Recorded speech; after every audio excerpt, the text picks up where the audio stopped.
సూర్యాపేట జిల్లా కోదాడ నియోజకవర్గంలో వరదల వల్ల గండ్లు పడ్డ కాలువల మరమ్మతులు పనులను ఆదివారం నీటిపారుదల శాఖ మంత్రి ఉత్తమ్ కుమార్ రెడ్డి పరిశీలించారు. అనంతరం ఆయన మాట్లాడారు.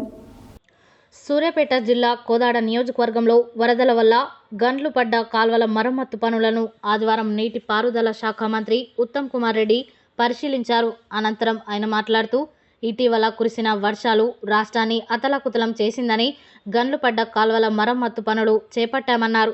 వరదల వల్ల రాష్ట్ర వ్యాప్తంగా 10,000 కోట్ల ఆస్తి నష్టం వాటిల్లినట్టు అంచనా వేశాం. మణిపంట నష్టపోయిన రైతులకు పరిహారం అందిస్తామన్నారు. ఇల్లు కోల్పోయిన వారికి ఇందిరమ్మ ఇల్లు మంజూరు చేస్తామని, బాధితులెవరూ అధైర్యపడవద్దు, ఆందోళన చెందవద్దు అన్నారు.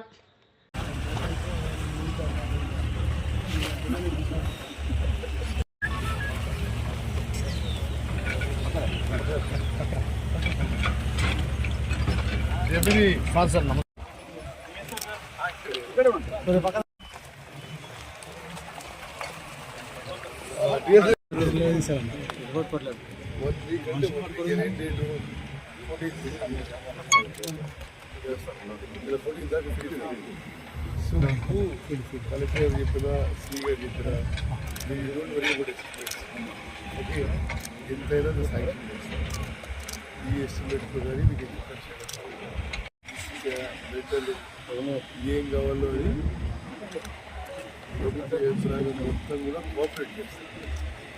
బట్ ఇది వార్ ఫుటింగ్ ఎందుకంటే ఈ కాలువ లైన్లో రాకుంటే కలెక్టర్ అధికారు అవే వర్షాలేమో 5-6 తరగతి పడ్డాయి.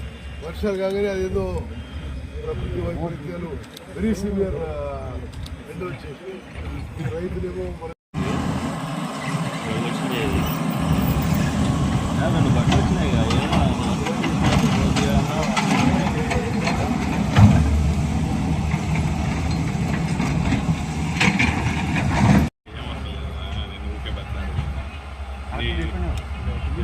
భాగంగానే నేను రాష్ట్ర ఇరిగేషన్ శాఖ మంత్రిగా, ఈ ప్రాంత సుదీర్ఘకాలం ప్రజాప్రతినిధిగా నేను స్వయానా ఈరోజు ఈ 3 చోట్ల గండ్లు పూల్చడానికి నేనే ఫీల్డ్ మీదకి వచ్చి మరి క్షేత్రస్థాయిలో ఇంజనీర్లతోని ఆ కాంట్రాక్ట్తో మాట్లాడి పనులు వేగవంతం చేసే ప్రక్రియలో మా ఆతృతతో మా చిత్తశుద్ధితో ఇది రావడం జరిగింది.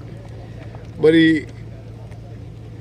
రాష్ట్ర వ్యాప్తంగా కూడా అన్ని పనులు వెంటనే ఎస్టిమేట్స్ పూర్తి చేసి షార్ట్ టెండర్ ప్రక్రియ పూర్తి చేసి పనులు మొదలు పెట్టాలని చెప్పి చాలా స్పష్టమైన ఆదేశాలు ఇవ్వడం జరిగింది. దాంట్లో భాగంగానే నాగార్జున సాగర్ ఎడమ కాలువ ఇక్కడ ఈ కాగితాల రామచంద్రపురం గ్రామం దగ్గర ఆ పాలేరు బ్యాక్ వాటర్ వల్ల కొన్ని కారణాల వల్ల ఇక్కడ తెగింది. ఇది నేను ఇప్పుడు చీఫ్ ఇంజనీర్ రమేష్ బాబు గారు మరి ఒక ఫర్మ్ డిఎస్ఆర్ కానీ ఈ పని అప్పచెప్పడం జరిగింది. వారు ఏమన్నారంటే ఈరోజు 15వ తారీఖు నార్మలీ ఇటువంటి ఈ బ్రీచ్ పూడ్చడం మరి 4 రోజులు పడుతుంది, కానీ మేము ఏమనంటే నైట్ అండ్ డే పని చేయాలి. ఆ ఫ్లడ్ లైట్ కూడా పెట్టించినాం. ఫ్లడ్ లైట్స్లో పెట్టి డే అండ్ నైట్